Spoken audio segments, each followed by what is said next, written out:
10,000 aizsūtīja Omniva pakumātā. Es jau zināju, ka būs labs humors, tā kā šodien būs labs humors, mēs arī daudz smisimies. Robloxā ir ļoti daudz pedofīli. Neko nepērkam bezmaksas. Pikšķerēšana, smikšķerēšana, kvikšķerēšana un bikšķerēšana. Uz kasu pieslēdzās hakeri caur viņu ventilācijas sistēmu. Cilvēki savērvēti uz naudām, uz visādām seksuālām lietām. 15,5 miljoni tika izkrāpti 2024. gadā. Ierakstiet, kuram ir parole 1, 2, 3, 4, 5, 6, kas notiek ar bērnu ierīcēm. Tur jaunieši viens ar otru iesaistās seksuālā rakstura sarakstē. Tik reiz man ir zvanījuši uz vienkārši dzieturus, ka kaut kas sāk braud, man ka kaut kas ir noticis. Nevaram staigāt pa centrālu tirgu ar vaļā somiņu, kur mums stāv štuka. Un naivi cerēt, ka neviens viņu nepaņems. Kāds kretīns, pervers, maņaks, visu lādēt, ko mums piedāvā. Es nesaprotu, kas tur reāli iet, ja? Gādās, ka viņi iesaistās starptautiskajā noziedzībā. Ierakstiet komentārā savu paroli, vinnēsiet.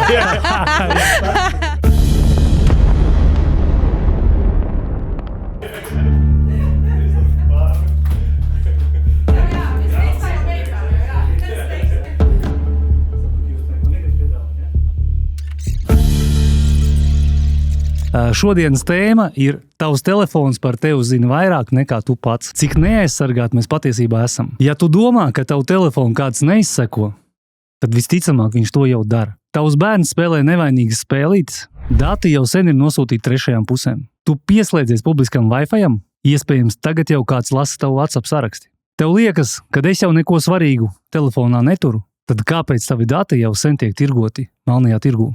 Šodien mēs atmaskosim, kā mūsu telefoni un datori ir kļuvuši par galveno ieroci pret mums pašiem. Un svarīgākais, mēs parādīsim, kā pret to aizsargāt.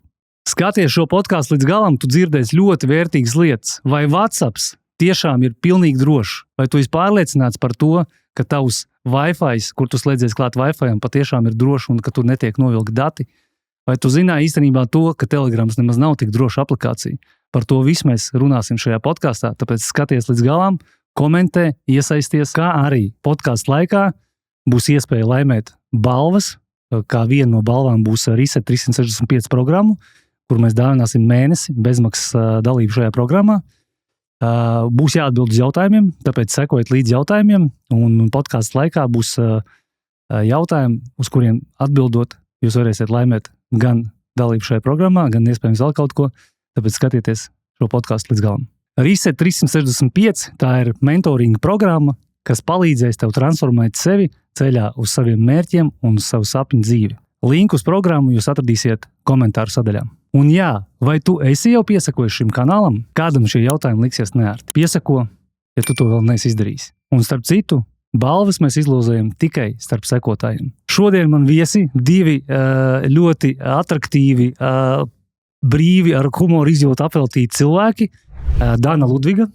Sveiki. Kiberdrošības speciālists no CERT.LV un Kārlis Apalups, drošības profesionāla asociācijas līdzdibinātājs un drošības uzņēmuma grupas Zeus vadītājs. Sveiki. Čau.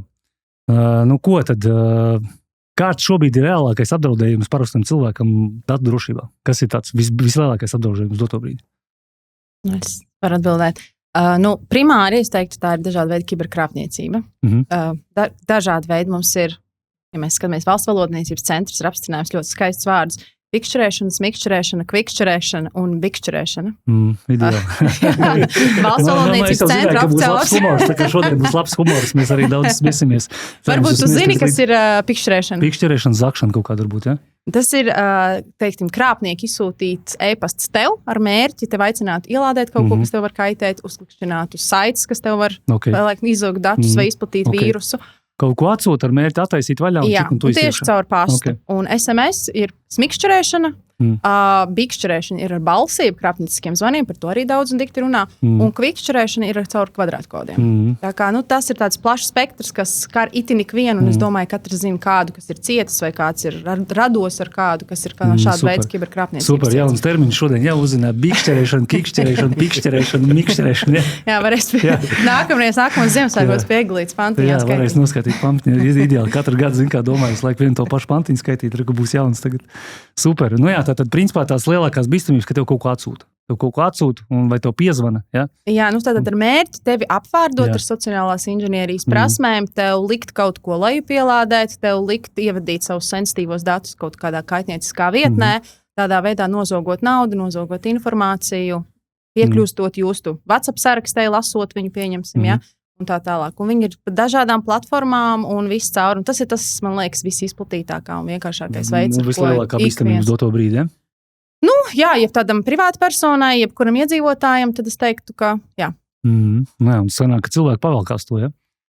Nu, kā ne jau labticīgi. Nu, jā. Viņi, diemžēl, tas tāds ir, un upuri ir ļoti daudz, un viņi ir dažādi spektri, ne tikai seniori, bet jebkurš var kļūt arī upurs, arī mēs ar Kārli, mēs tā kārtīgi apvārdot, gan jau tiktu. Jā, Kārlis, skatos tevi, ko teikt. Jā, es gribu izstāstīt par to vienu gadījumu, par to kuldīgas grāmatvedi. Kur... Tad būs humora daļa. Tas patiesībā ir arī smieklīgi, nedaudz traģikomiski. Kur bija gadījums, kur šādi telefonu krāpnieki, viņi panāca, ka uzņēmuma grāmatvede pārskaita, ja nemaldos, tā summa bija no uzņēmuma konta 170,000 kaut kas tāds, ja, un pārskaita šiem te krāpniekiem. Tā vēl varbūt tā kā būtu izplatīta lieta, bet tas, ko viņi izdarīja, kas liekas tā kā cilvēkiem varbūt, tā kā es tā nekad nedarītu, bet redz, ka cilvēki izdara, viņai šie krāpnieki uzdeva jautājumu, vai tev ir arī skaidrā nauda. Un viņa 10,000 aizsūtīja Omniva pakumātā. Tiem krāpniekiem. Tā kā uzņēmuma grāmatvedis, ja, kā saka, tā arī ir privāta persona un tur nekādas, kā saka, pat digitāli rīki nepalīdzēja, jo vienkārši telefons zvans. Telefons zvans tā kā īpašnieku vārdā, jā, tajā valstī sanāk? Nē, tur pat bija stāsts par to, ka tas ir vai policija vai bankas drošības dienas, klasiskais tā kā tas stāsts, kad ir kā uzlausts konts un vajag noglabāt šos līdzekļus drošībā, kamēr viņi it kā tiek nodrošināts konts, un tāpēc arī vajadzēja sūtīt šo skaidro naudu, jo drošāk būšot pie viņiem nekā mājās. Ja? Nu, tā kā šādā veidā tas notiek. Un tas ir tikai viens no, bet ir daudz šādu gadījumu. 15,5 miljoni tika izkrāpti 2024. gadā, un pagājušajā gadā, jā, tas ir Latvijā, un tie ir oficiālie dati no 4 lielākām bankām par oficiāli deklarētiem ienākumiem. Nu, tur nenāk, ja tu esi 10 gadus bezdarbnieks un esi zaudējis 100,000, tu pie policijas nevērsīsies, un šī statistika nav iekļauta. Pagājušajā gadā pa 11 mēnešiem tie bija bišķi mazāk, kaut kur 11 miljoni. Samazinās. Jā. Nauda ir. Mums nauda ir. Jā, bet, diemžēl, viņi ir kaut kādā veidā nokļūst arī pie kiberuzbrucējiem. Interesanti. Okay, tad, principā, lielākais risks, apdraudējums, tas ir tāds, jā, bet telefona arī risks kaut kāds, piemēram, telefons stāv. Ir kaut kāds risks, teiksim. Atšķirībā, ko tu dari ar to telefonu. Jā, piemēram, ja es pieslēdzos Wi-Fi. Tagad mūsdienās publiskā vietā tas jautājums, kādam Wi-Fi tu pieslēdzies. Ja tu esi kaut kur, nezinu kur, un pieslēdzies pilnīgi publiskam Wi-Fi, kur nav aizsargāts bez nekādas pāroles, tad ir jautājums, kas to Wi-Fi pārvalda. Vai tas nav kaut kāds evil twin, kur patiesībā vienkārši blakus Kārlis vai es stāv ar Flipper Zero vai Pineapple un vienkārši imitējam kaut kādu sīdu. Ja? Tur daudz ko var izdarīt. Bet, ja mēs skatāmies tik traki, kā kādreiz vairs nav, jo liela daļa mājaslapa izmanto HTTPS, un ja SSL certifikātu un datu šifrē, jā, tā kā ir ļoti būtiski, mēs ejam apmeklēt mājaslapu, mēs pievēršam uzmanību mājaslapas nosaukumam, un vai priekšā ir tas HTTPS.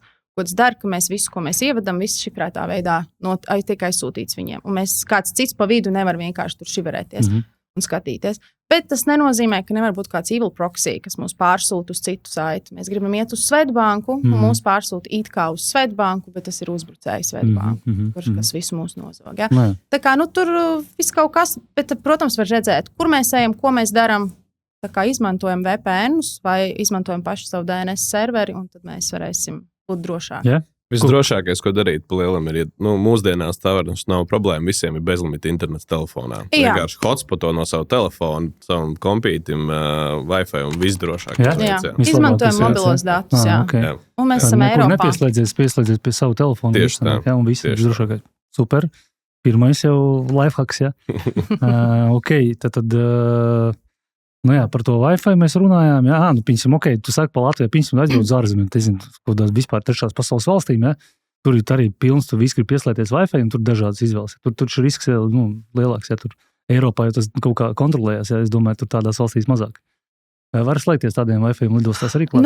Atšķirībā, ko tu darīsi. Ja tu vienkārši sērfo internetā un esi uzmanīgs, un ne internet bankā, un neko tādu traku nedari, tu vari darīt to jebkur. neinstalēs tev iekšā neko, tu neies pie muļķīgām vietām vai pop-ups viss neakceptēs, kas tev lec ārā. Tā kā jābūt vienkārši kritiski domājušiem. Mēs tāpat, lai ko mēs darītu internetā, mums ir jādod kāds uzticības garants kaut kam. Vai nu tas ir Google'am, vai nu tas ir LMT, Tele2, ja mēs izmantojam mobilos datus, bet mums kaut kam ir jāuzticās. Tā vispār, Atkal šeit jautājums, vai ne? Par to, cik ilgi cilvēks, piemēram, ir ārzemēs. Es praktizēju tā, ka, ja es esmu, piemēram, ilgstoši, tur ilgāk par nedēļu vai nedēļu, ja, tad es lielākā daļa no telefoniem ir dual sims. Es vienkārši nopērku vietējo simkarti uz nedēļu priekšapmaksas, kur ir iekļauts bezmaksas internets, vienkārši rauj no tā. Jo tas ir arī pat, ne tikai drošības jautājums, bet tas ir reizēm arī izmaksu jautājums. Ja, tur roamings it kā mums Eiropā visiem vienotais, bet viņš tāpat ir kaut kādu limitu. Un vairs jau nav šis, kas agrāk bija data savings, kad tur it kā mēģina nooptimizēt. Tagad visiem liekas, tā kā operatoriem un produktu ražotājiem liekas, kad vairs data savings nav tik svarīgs, tāpēc, ka ir bezlimita interneti. Un tad līdz ar to arī no tās, ja tu skaties tur, piemēram, YouTube video vai filmu, tur tā vēl kaut ko, tev būs liels diezgan trafiks, tu ātri noēdīs to iekļautu apjomu, kas tev ir tajā bezlimitā. Ja? Tāpēc labāk un lētāk, ja ne tikai drošāk, ir arī nopirkt to vietējo simkartu un uz nedēļu vienkārši izmantot. Vietējo simkartu ārzemēs, ja? Jā.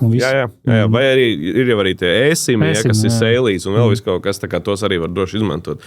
Un tad vienkārši tu jūties ārzemēs, kā Latvijā. Ja? Tu izmanto savu bezlimitu internetu un tu esi drošībā. Nav nekur, jāslēdzās atsevišķi klāt. Ja? Tas ir labākais puses vēl. Ja? Ok, bet vispār cik ir reāli, ka telefonam kāds var pieslēgties? Ir bijis kāda bīstamība, ka telefonam kāds var pieslēgties? Un kāds var skaidrs jautājums, kuros gadījumos? Ja? Šis ir triki jautājums, jo konceptuāli, protams, visas ierīces ir uzlaužamas, jā, tikai cik ilgs laiks ir tam vajadzīgs. Jā. Parastajam cilvēkam nebūtu jāuztraucās par to, ka pret viņu tiks izmantotas kaut kāds tur, valdības līmeņa, tur spiegu programmatūras un tam līdzīgi. Jā. Parastajam cilvēkam ir jāuztraucās par to, ko Dana teica, arī atsūta kaut kādu saiti, atver kaut kādu pop-upu, lejupielādējās kaut kāda aplikācija un aiziet, vai ne? Jo principā tas ir tas veids, kā telefonu uzlauž, principā, ka tu lejupielādē kaut kādu programmatūru vai failu, kurš fonā tev darbojās. Ja, tāpēc nevajadzētu nevajag vērt kaut kādas saites, kuras tu neesi pārliecināts. Ja, jo principā arī, ja tu esi digitālu satura patērētājs, tad pārsvarā tu arī pat tādām saitēm neuzēj virsū, bet ja tu ej tajā, tev e-pastā atsūta kāds, paskaties, šito saiti, ja tu to cilvēku beigi nezini, vai Edgars tagad man pēc gada atsūtīs, pasties šo saiti, nekāda teksta klāt nav, ja? Nevaram vaļā. Sevišķi ar blurry bildi, kur var redzēt, ka tu kā kaut kas notiek aizdomīgs. Jā, tieši tā kā, jo nav vairs tik vienkārši, kā, kad tās ierīces, tik nedrošas ir, ka tu pieslēgties var ar jebko. Tas, ko Dana arī teica par HTTPS, arī principā tu lieto tur Chrome, Microsoft Edge, Firefoxu, ja, populārākos šos te pārlūku programmas, viņus visas brīdina, ka tu vari vaļā mājaslapu, kurai nav SSL šifrēšana. Ja. Tā kā tas jau automātiski ir iestrādāts. Cilvēki jau ir izgājuši cauri šim te... Tad, principā, telefonam pieslēgties bez nopietnām ierīcēm tev nevar. Viņš ir drošs. Es teikšu tā, viss ir atkarīgs, protams, kā tu rūpējies par savu telefonu. Ja tu nereiz mūžā neesi atjauninājis neviņu, ja tu lādē visas... lietotnes, kurus tu vien var iedomāties un kurus tu vien gribi, ārzemēs braucot, tu pēc tam viņas neatinstalē, tad, protams, tev tur ir visādi ievainojumi caurumi, un mēs tev varam pagūglēt un parādīt, kā tu pats savu telefonu var uzlauzt. Jā. Tā kā galvenais ir atjaunināt, atinstalēt vecās lietotnes, kas tev nav vajadzīgas, nespiest visu, ko mēs tur gribam. Wi-Fi var atslēgt, lai automātiski nepievienojās, un Bluetooth tajā skaitā arī. Mēs katrs varam to higiēnu izdarīt kaut kādu, lai mūsu iekārta ir drošāka. Lai vienkārši kurš katrs huligāns vai kurš vienkārši neviļus braucot mašīnā, netīšām mēs nepiespiežam. Wi-Fi tu saki labāk atslēgt, ja? Es teiktu atslēgt, tāpēc, ka pirmām kārtām viņš jau visu laiku tev meklē, kur tu esi, un ja man ir konkrētās ierīces, es varu noskaidrot, kur tu esi bijis, kur tu strādā, kur tu dzīvo, jo visdrīzāk pēc sīda visu var pateikt. Vēl, ko tu vēl pa Bluetooth saka, es arī vienreiz skatos, man kaut kāds bite Bluetooth, domāju, pieslēdzies, es domāju, kas tāds ir. Un tā arī tu nevar pārbaudīt, kas tāds tev tur pieslēdzies. Ko Bluetooth es agrāk dzirdēju, jūs kolēģi arī bija arī agrāk uz uz apmācībām, uz semināriem, ja? Tur arī stāstīja, ka Bluetooth diezgan riskants ir. Ja? Arī nav gluži tik vienkārši. Bluetootham ir tas, ka tev ir jābūt distancē tuvu. Ja? Tā kā tas ir nedaudz citādāk. Bet atgriežoties pie tās pieslēgšanās stāsta, es gribētu teikt, vēl ir arī atkarīgs no tā, kāds tev ir telefons. Jo daudzi no lētā gala telefoniem, īpaši tādi, kas jauni ienāk tirgu, viņi nāk ar saucamo bloatware, kas ir papildus aplikācijas, kuras tev pat nav vajadzīgas. Ja? Viņi vienkārši tā kā daļa no tās kompānijas biznesa stratēģijas ir ielikt kaut kādas aplikācijas, kas tev iespējams tevi treko, kaut kādus mārketinga datus vāc par tevīm un pēc tam pārdod citām kompānijām. Ja? Un tā problēma bieži vien ir tajā, ka nevis gluži tā mārketinga datu vākšana, bet tas, ka šīs aplikācijas netiek īpaši uzturētas.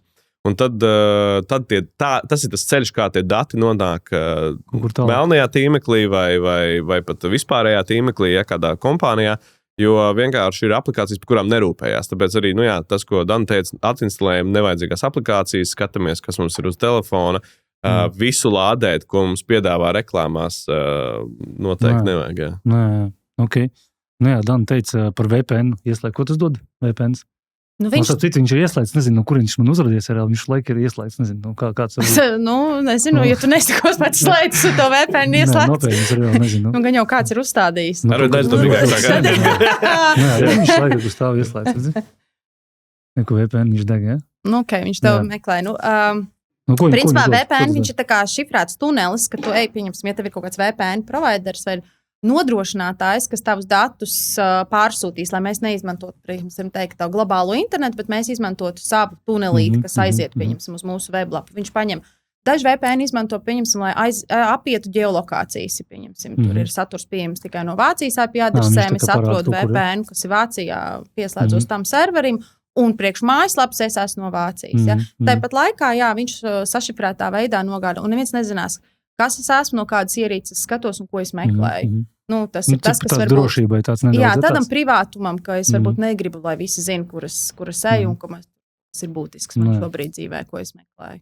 Tu teici, ka jābūt tam VPN-am ieslēgtam, tas arī tāda mazā drošība kaut kāda, ja? Tas ir drošāk, jā, es teikšu, bet, protams, arī atšķirībā kādu VPN mēs lietojam, ja mēs bezmaksas tāda lieta neeksistē, ja mēs izmantojam bezmaksas lietas, tad mēs neesam klients, mēs esam produkts reāli. Un tas ir jāapzinās. Līdz ar to tad labāk izmantot mobilos datus, kā jau Karls teica, tad tas būs visdrošāk, jo mēs zinām, kam mēs uzticamies. Un visdrīzāk tas Tele2, LMT vai Bita, kas piegādā manus mobilos datus, viņus tālāk nemonetizēs, nepārdos. Nē, attiecīgi, neko nepērkam bezmaksas.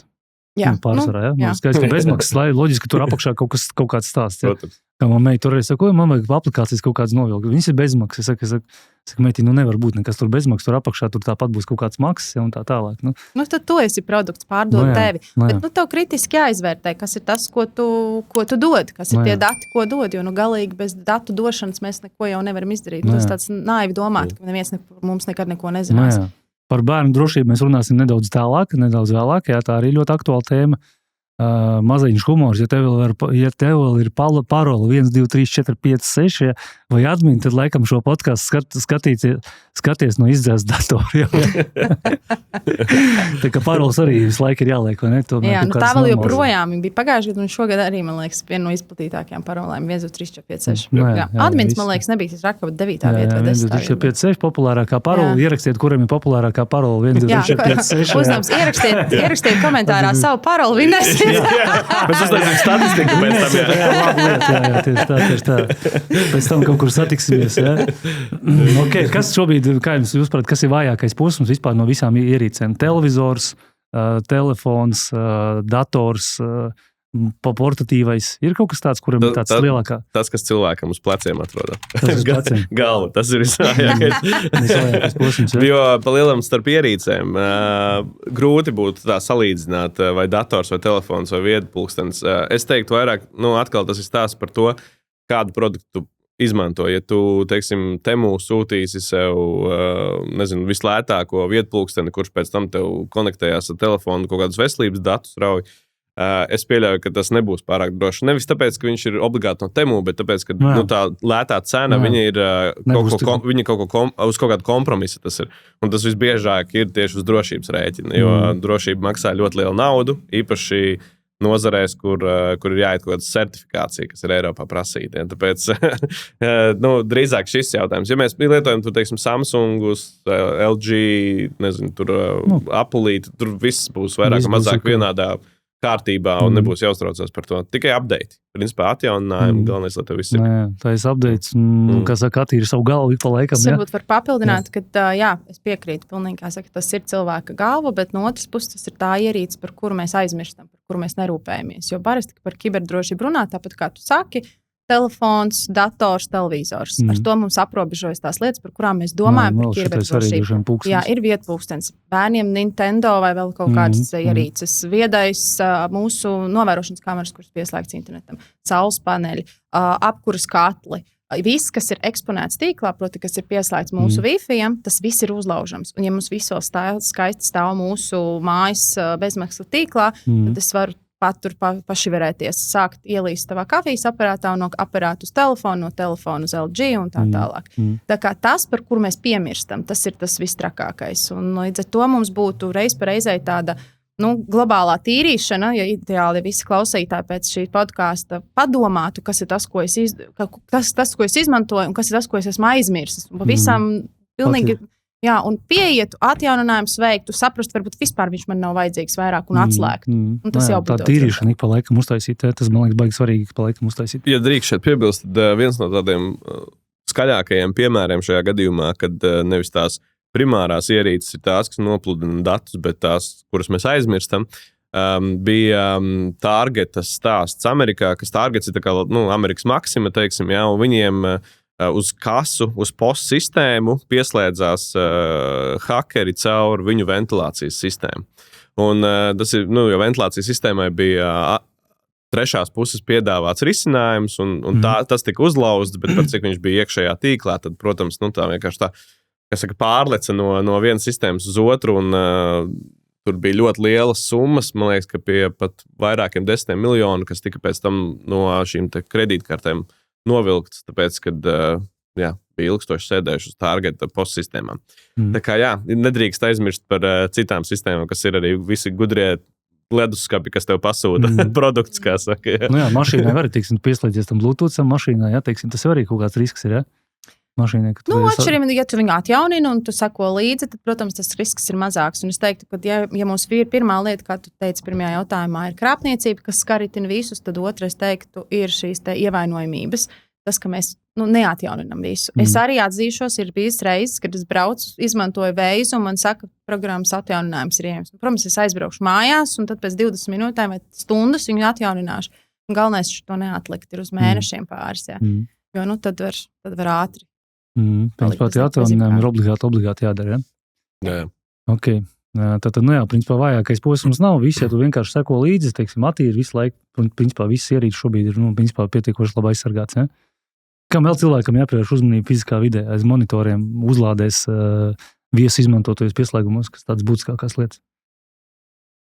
Es teiktu, viena lieta ir uzturam visas iekārtas drošas, sekojam līdzi, publiskie Wi-Fi, esam kritiski, ko mēs tad darām, ja mēs meklējam vai izmantojam mobilos datus un esam droši.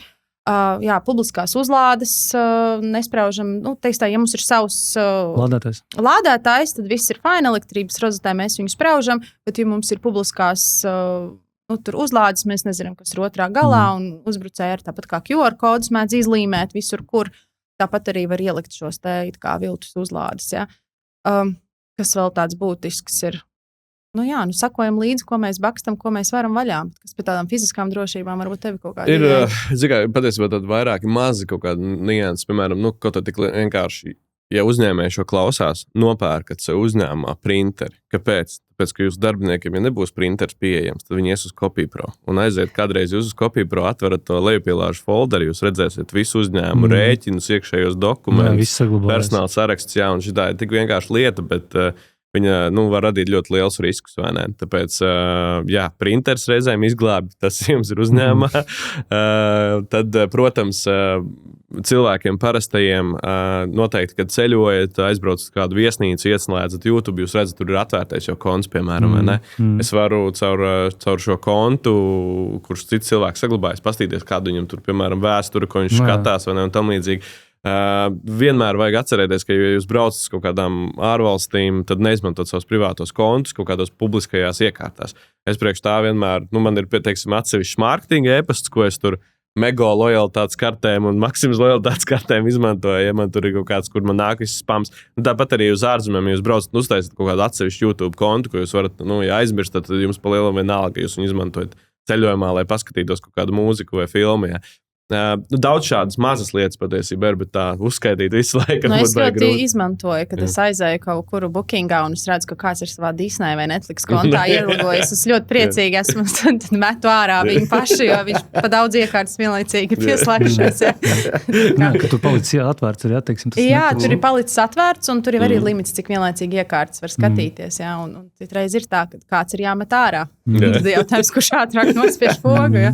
Samaini valodu, jā, standarti. Bet, labi, joki, tas tie ir joki, bet, ir daudzas lietas, tādas kiberhigienas vadlīnijas, kam būtu jāsako līdzi, tāpat paroļu drošība.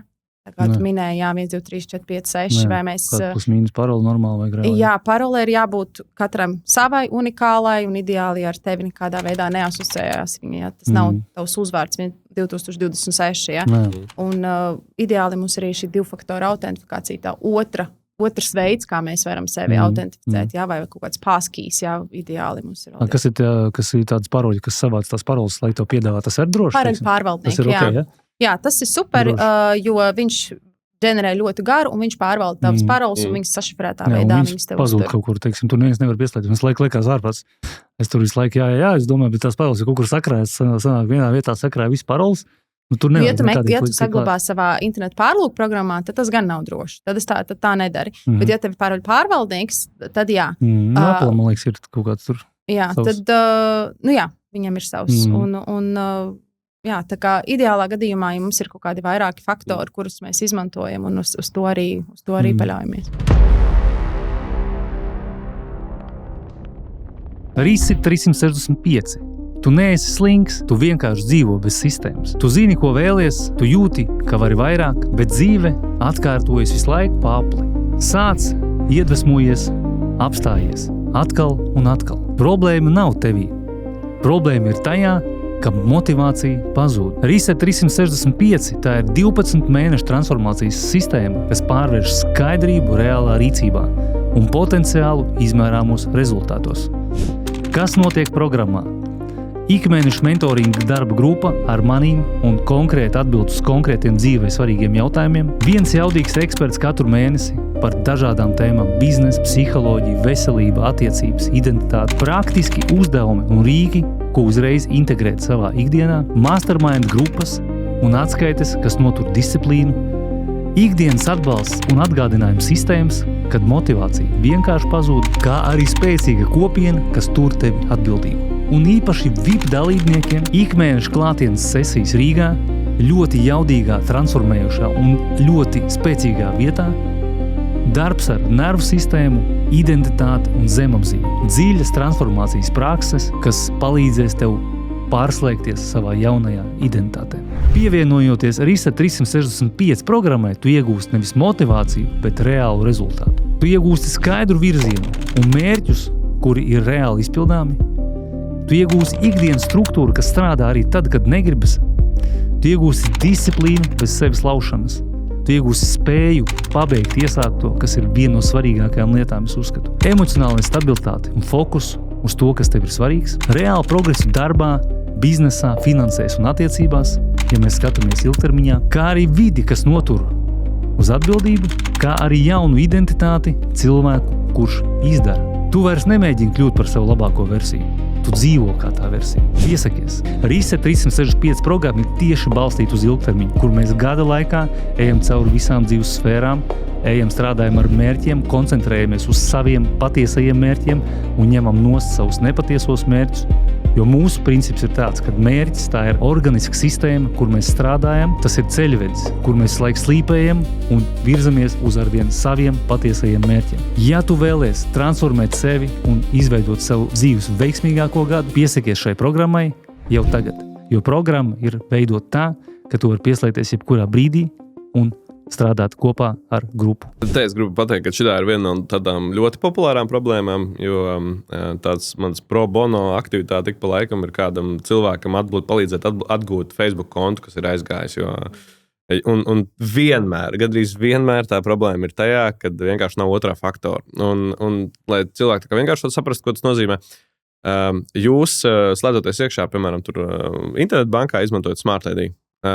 Principā līdzīgs princips Facebookam, Instagramam, Google, visiem saviem kontiem ir iespēja uzlikt šo otro faktoru. Un to var uzlikt arī bez papildus aplikācijām, ka tev vienkārši uz tavu tālruņa numuru atnāk SMS. Ja, un, tas gan nav, teiksim, pats drošākais, ja tur pakās telefonu grūti pēc tam atgūt, tur jāiet čakrējās, bet teiksim, arī bez aplikācijām var. Ja ir aplikācija, tad Microsoft Authenticators, Google Authenticatori, ja, viņi glabā tavus šos te kodus papildus, līdzīgi kā Smart ID.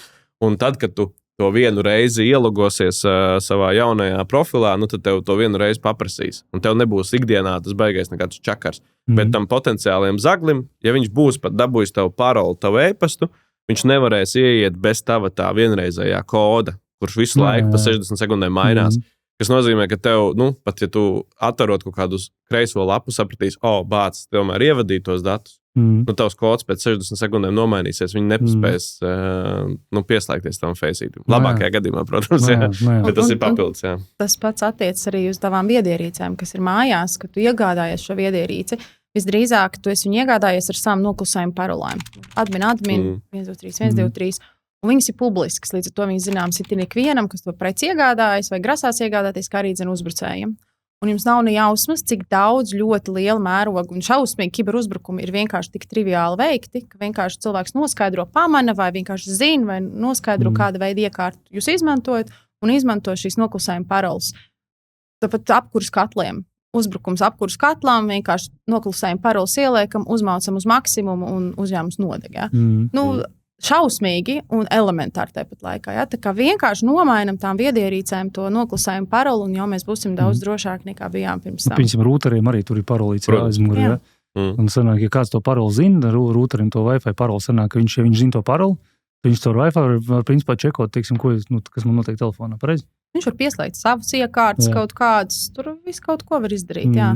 Tā kā Wi-Fi, mēs rūterī atzīmējam, ka mēs gribam visu šifrēti, nomainam visus paroles, un ideālā gadījumā, ko mēs vēl rūterī, ja mēs reiz par rūteriem, tad mēs pieslēdzamies un visas savas viedierīces, kas mums ir tos gudros vārtus, saules paneļus un visu pārējo, saslēdzam viesu tīklā.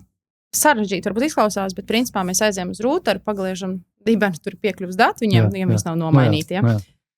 Bet viņi ir parasti unikāli, tur ir ielikti. Pieslēdzamies, un tur var uzrakstīt guest network. Tā kā izveidot settingos guest network ir viesu tīklu, kurā mēs saslēdzam visas savas viedierītes. Un tad viņas būs atdalītas, vienkārši būs separate networks, viņi būs vienā tīklā, un manas darba lietas, un telefoni, un iPadi, tās būs otrā vietā. Tā kā mazliet drošāk arī sadalīt. Te vēl ir jāpiebilst arī tas, ka ja cilvēks, piemēram, domā, ka viņam tā mājas gudrā ierīce ir it kā viņa mājas rūterī, un rūterim ir baigā parola. Tas nenozīmē, ka šī iekārta nav pieejama no interneta. Jā. Tāpēc, jo tur ir atkal tehniskā līmenī, tur ir porti, kas forwardējās, ja tur ir atvērts kanāli. Vienmēr ir jāatcerās, ja kura gudrā ierīce, viņai ir kaut kāda parole, kaut kāds interfejs uz internetu. Un kā saka, ja gribās paeksperimentēt, pastīties savu IP adresi, tad ir showdown.io vai Zoomais, kur var apstīties, vai tavas mājas IP adresi. Tava IP adrese ir kaut kur jau nopingojusies, ko tu vari redzēt.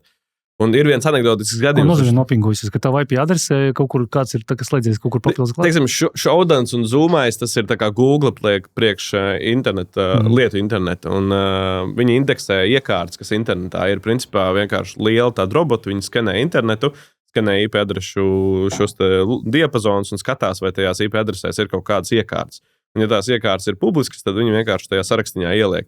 Un tā ir viena no tādām vietām, kur hobbyisti arī ik pa laikam skatās, kas ir internetā redzams. Un, kas saka, mans brālēts teica, ka var visu kaut ko redzēt arī Latvijā. Un viens anekdotisks gadījums par šo ir, bet tas tiešām ir anekdotisks gadījums, jo neesmu klāt stāvējis, bet ir tāda stāstiņš par vienu Latvijas, nesaukšu vārdā, bet par Latvijas vienu zivju produktu ražotāju, kuram viens šāds interneta hobbyists bija pieslēdzies uz kamerām, kuras bija publiskas, un viņš skatās, ka tajās Viņš vienkārši arī iegāja, tā kā paskatās, ka tur var ieiet, un viņš ieiet iekšā. Principā tik vienkārši. Tur pat nav nekādas tehniskās zināšanas baigi vajadzīgas. Jā. Un atver vaļā šos video materiālus un skatās, ka šī zivju produktu ražotne viņa ņem vecos konzervus, pārpako jaunos un aizsūtīja šo PVD. Un PVD nākamajā dienā ar video materiāliem atnāk. Tā kā, tas ir tāds arī tiešā veidā uz biznesu. Tā ir kāds konkurents šito redīvi nepasūtīs. Konkurenti arī, protams, šādas lietas ir izmantot. Teiksim, tu jau principā var arī kaut ko izkrāpt arī tādā veidā. Es domāju, ka jau kaut kas arī tāds notiekās, kaut ko izvelk no telefona. Es dzirdēju, ja tev izvelk kaut kādas fotogrāfijas, vēl kaut ko, ja? Un tad tev tā kā šantažē. Ir tāda gadījuma. Jā, ir sevišķi, kā tu sarunā sākumā minēji par WhatsAppu, arī ļoti izplatīta krāpniecības metode Latvijā, kad WhatsAppā izsūta ziņu, vai nu tev pievieno lielai grupai, vai vienkārši izsūta mērķēti tev ziņu ar, piemēram, ar iespēju nobalso par manu meitu, tur dejošanas konkursā vai zīmošanas konkursā. Man tā telegramā kaut kas sūtīts agrāk. Jā, ļoti līdzīgi, jā. Un tu atver, un tajā saitā tev pat neprasa identificēties ar bankas datiem, kas rada tādu falsificētu drošības sajūtu, ka no manis nekāda bankas dati netiks izzakti.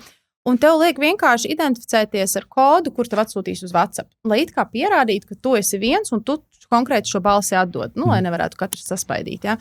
Tik tā liekas viss forši, bet šī mirklī, tiklīdz tu ievadi šo kodu un sevi identificē, tu sasaisti savu WhatsApp kontu ar uzbrucēju datoru vai iPad, vienalga kādu iekārtu. Līdzīgi tāpat kā mēs katrs piesaistam WhatsApp, sasinhronizējam ar savu darba datoru, lai ārtāk strādātu viņā, tikai tagad vienkārši tas ir uzbrucēju dators.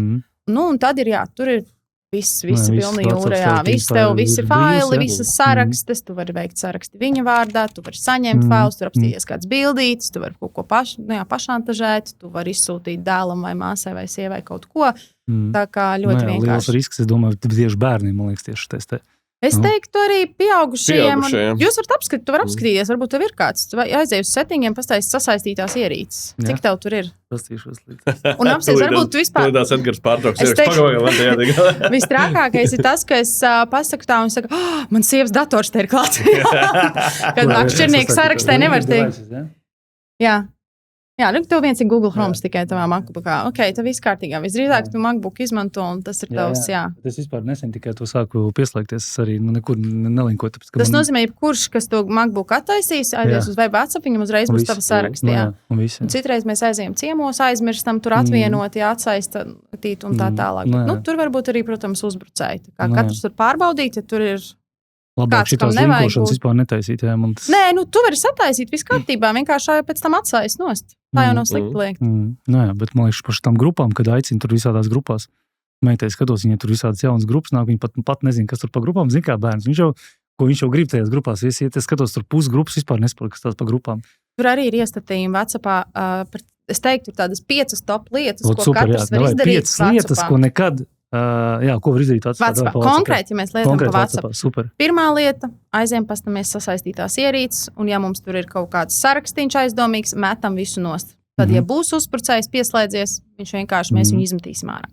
Otrā lieta, aizējām arī uz stādījumos, settingos pie sadaļām grupas un atspējam iespēju, ka jebkurš var pievienot mūsu grupām. Ir tāda iespēja, ja? Jā, tad nozīmē tikai tie, kas ir manā kontaktu sarakstā. Tētis, māma, draudzenes, skolotāji, kas ir manā kontaktu sarakstā, tikai viņi varēs man pievienot grupām.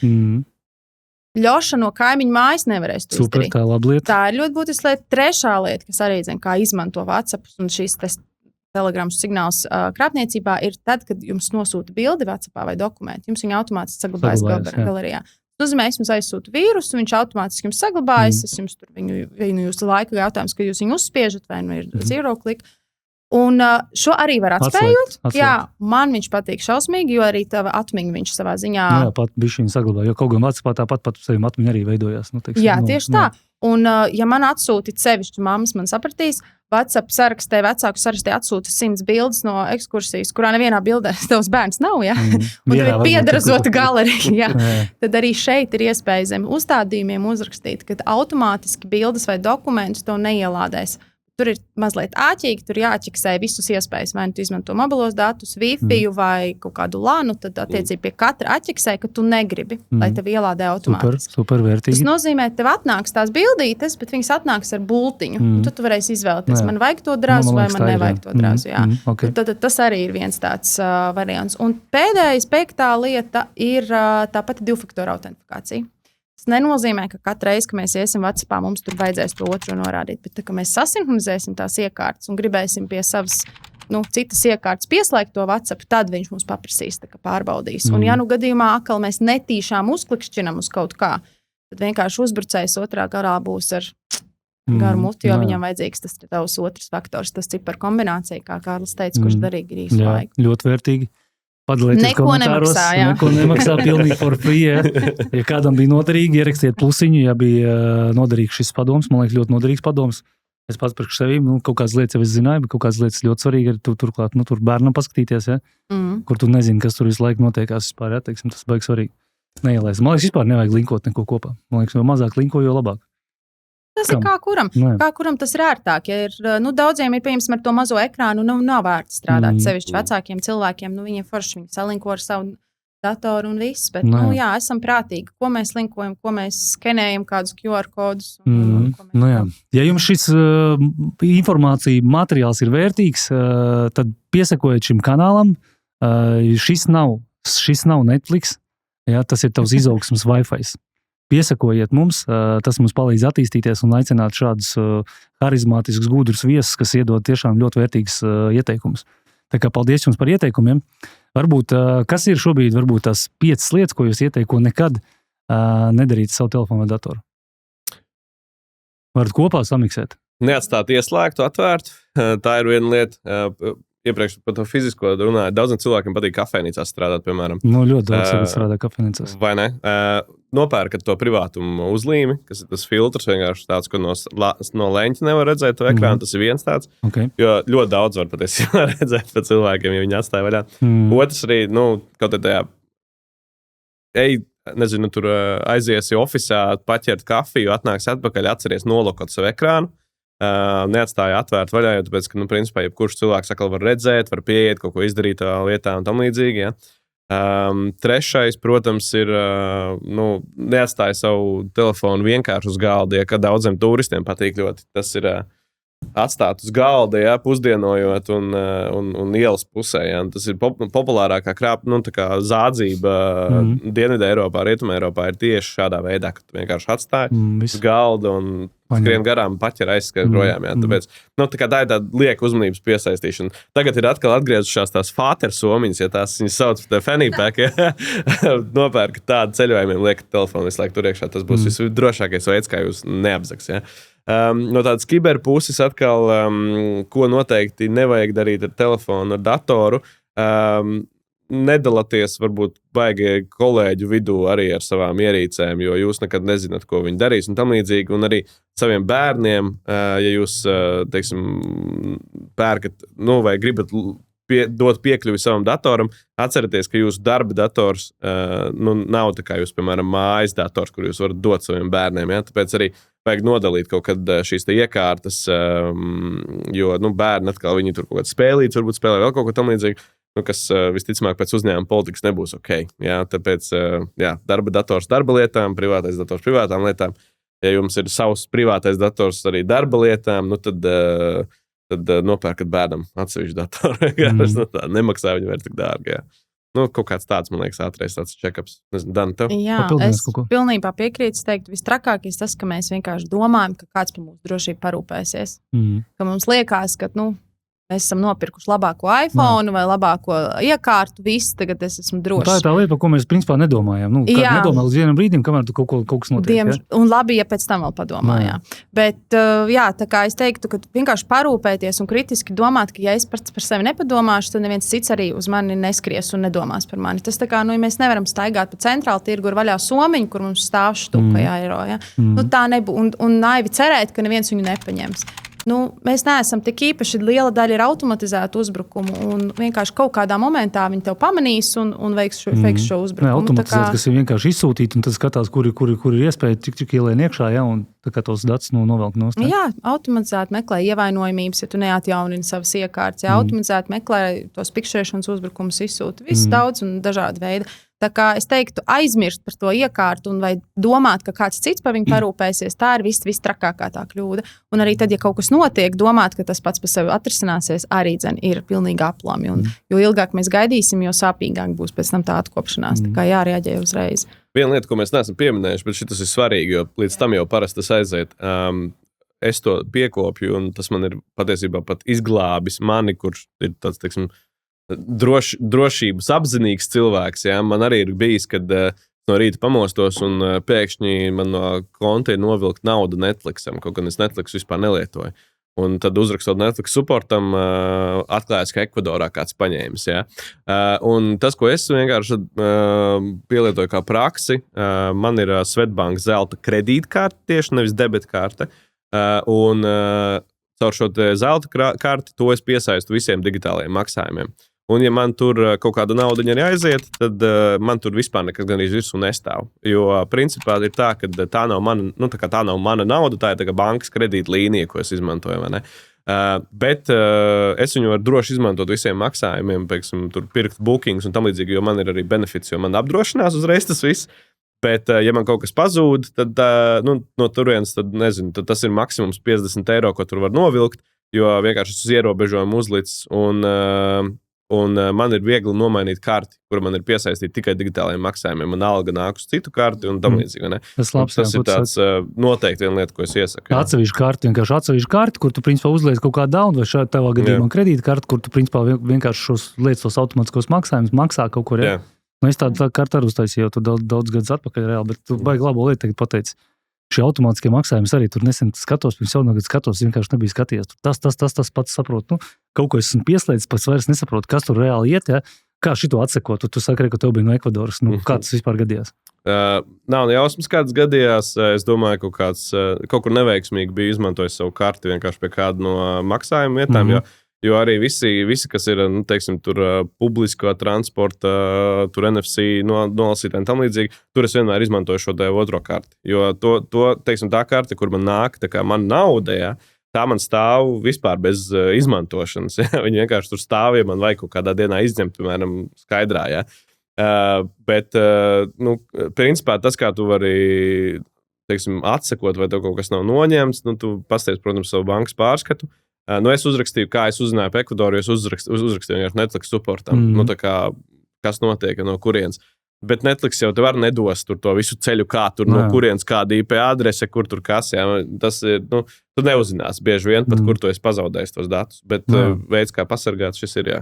Nē, vispār bieži vien man arī kaut kāds bija tur maksājums automātiski, es pat nesapratu, ko darīt. Es redzu, ka man kaut kāds maksājums, es pats nesaprotu, kas tas ir.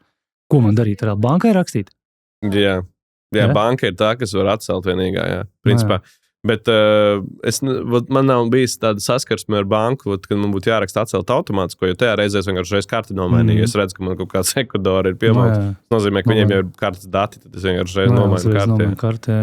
Jo es, principā, tam baigi nesakoju līdzi reāli, zinu, kā nav laiks vienkārši, bet saprotu, tam arī jāsako līdzi, tā ir baigā bīstama. Es it kā to karti tur to vienu uztaisīju, bet uz to karti tik daudz tagad, kas iet jau nos, ka es saprotu, ka tu reāli iet kaut kas liekas arī nos, ka tu vienkārši vairāk nesako tam līdzi, un tas arī tāda bīstamība reāli, teiksim. Nereti, man liekas, tie ir bērni, kuriem tu esi iedevis savu Google kontu telefonā vai Nintendo iekšā, un viņi tad sapērk visādas spēlītes, kurām ir mēneša maksa tur 3 eiro, 2 eiro, 1 eiro vai 40 centi.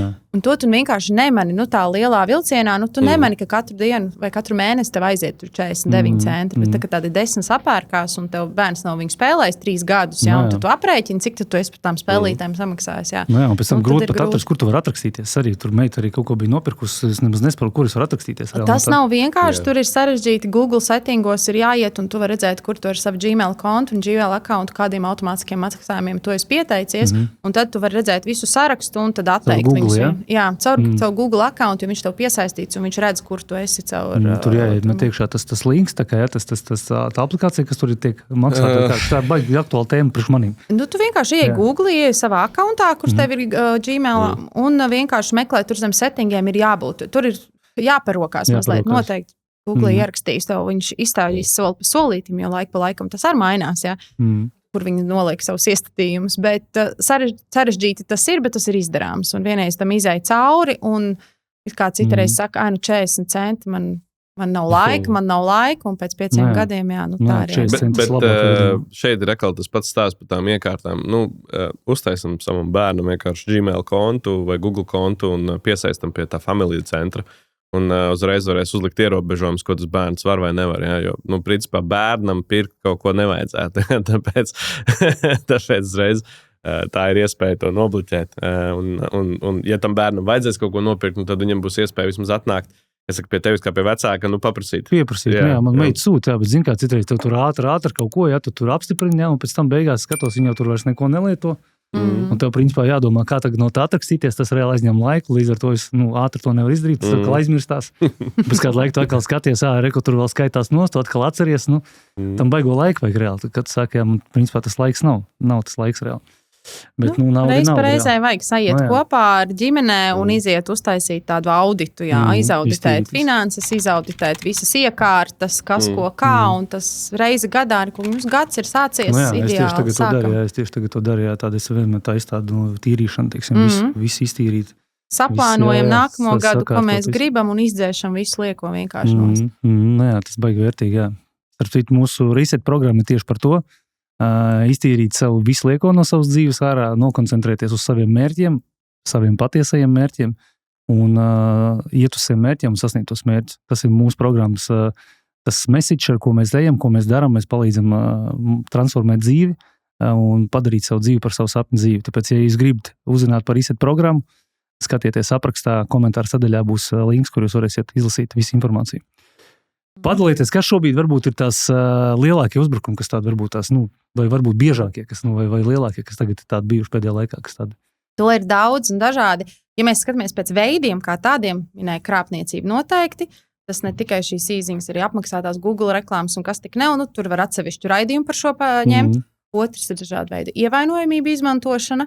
Vienkārši, ja mēs neliekamies nezinas, neuzturam tās iekārtas. Trešais ir vīrus, es teiktu, ļaunatūras, kā būtu korekti latviski teikt. Ka tev kaut atsūt, kaut ko tu atais vaļā? Jā, vai mēs ielādējam paši, lādējot filmas, mūziku no neleģitīmām vietnēm. Tie paši izspiedēja vīrusu uzņēmumiem, kas vienkārši viņus var bankrutēt un iesaldēt pavisam. Ja?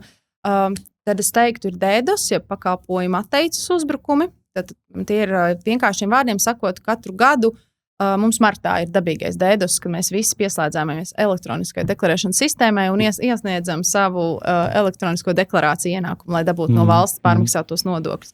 Tas ir dabīgais DDoS vai dziesmu svētkos biļetes pērkam. Ja? Un to pašu arī, protams, uzbrucēji var darīt sintētiski, imitējot, lai nograutu kādu mājaslapu. Un tā, ko minēja arī Kārlis, arī to piemēru par pakalpojumu šiem piegādes ķēdes uzbrukumiem. Proti uzbruk nevis patiešo, pieņemsim, endorfīnam, bet caur kādu sadarbības partneri. Pieņemsim jūsu marketinga kompāniju, ar ko tu sadarbojies, caur apsardzes kompāniju, jeb ko citu. Ja jūs esat stingri laba uzņēmums vai iestāde, kas rūpējas par savu kiberdrošību un to uzņem nopietni, tas nenozīmē, ka kāda cita iestāde, ar ko jūs sadarbosiet, to darīs līdzīgu. Un ir bijuši, te ir lērums dažādu. Piemēru par katru no šiem varētu stāstīt. Jā, tie paši krāpniecības piemēri, kā minēja, aptuveni 11 miljoni pagājušā gadā pa 11 mēnešiem. Tūlīt Finanses nozares asociācija apkopos tādu agrāku statistiku, tā būs par visu bildi. Ja? Tas ir milzīgi līdzekļi. Ja? Un tur zaudē gan uzņēmumi, gan iedzīvotāji savus naudus, savu biedrību līdzekļus, savu draugu naudus, jo jautājums, kur viņi vēl aizņemās, tas ir drausmīgi sāpīgi. Tās pašas ievainojamības, kur iegūst piekļuvi un jūsu piekļuvis datus.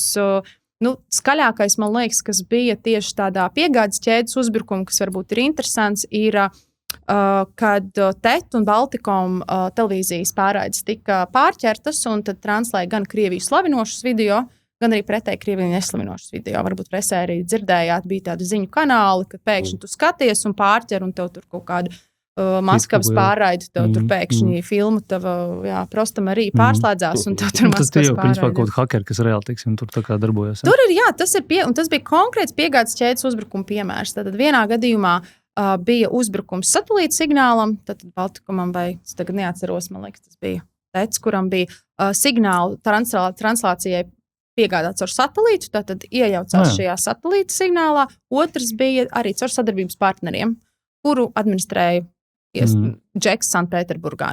Tas, principā, bija laika jautājums, ka kaut kas tāds notiksies. Ja? Viņš jau WhatsAppā kaut kāds ir, pasādi, kas gadījums, kaut WhatsAppā ir kaut kas bijis tāds. Tagad kādam kāds kaut ko, vai tu es teiktu, viens ir tas, ka jebkuram iedzīvotājiem uzbruk, otrs ir atšķirībā, kas tu esi un ko tu dari. Ja tu esi politiķis, ierēdnis vai kur tu strādā, tad varbūt tu WhatsApp ratāk izmanto signālu, un tad arī tur ir arī savas taktikas, kā var noklausīties, kā var pieslēgties, kā var tālāk tādas trakākas lietas. Es teiktu, tas visbīstamākais mums kā valstī ir dažādi kiberspiegošana. Tātad iefiltrēšanās, kā tu saki, pat nezini, varbūt, ka tur kāds sēž klusu, viņš nav skaļš, viņš nav aktīvs, bet viņš ievāc informāciju un īstajā mirklī, īstajā laikā, kad viņam teiks. Tā kā sanāk, bet tu to sanāk kaut kādā veidā noinstalēs, ja?